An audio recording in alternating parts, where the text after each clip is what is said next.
Benjamin, une maison pleine d'astuces dans une ville ancienne, avec un client un peu particulier, comment ça se passe pour un architecte? Eh ben c'est finalement un exercice assez amusant.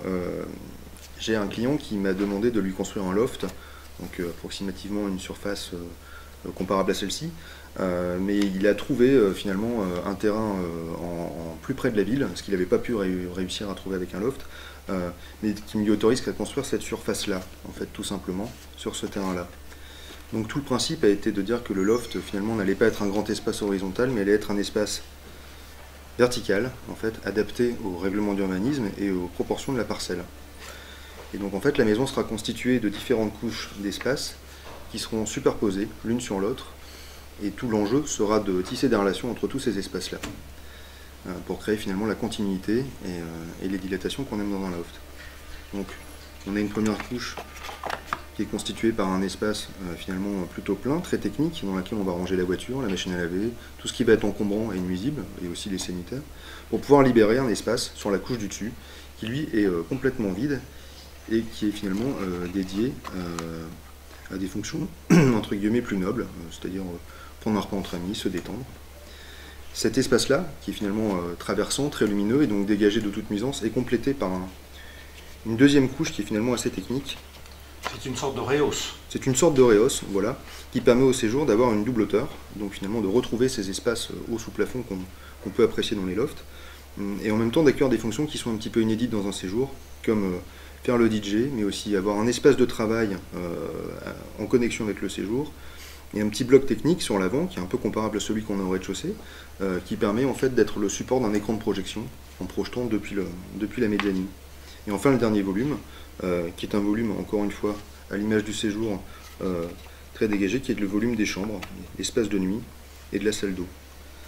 La dernière couche, un peu inattendue, c'est la couche de la toiture, de la terrasse, où finalement l'espace pris au sol par la maison est rendu sur le toit, et permet d'aller chercher les derniers rayons de soleil le soir et d'avoir un point de vue un petit peu inédit sur la ville, ce que ne permettent pas les maisons environnantes. Et si la maison s'agrandit, qu'est-ce qui se passe?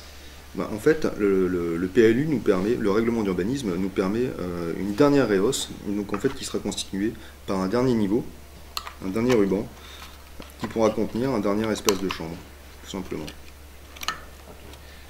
L'ensemble des façades se plie et Oui. travaillent les unes avec les autres.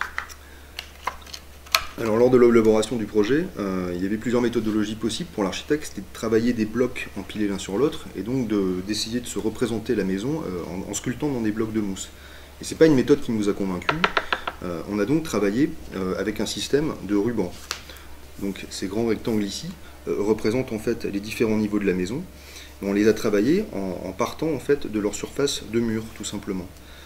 La deuxième étape, une fois qu'on avait superposé toutes les fonctions de la maison que je viens de détailler, ça a été de faire des découpes dans ces rubans constitués par les murs et de procéder à des pliages, donc qui permettent de dégager des terrasses, d'aller chercher des points de vue inédits à des endroits où il y avait des choses intéressantes à voir, mais aussi de faire rentrer la lumière dans des endroits un petit peu particuliers.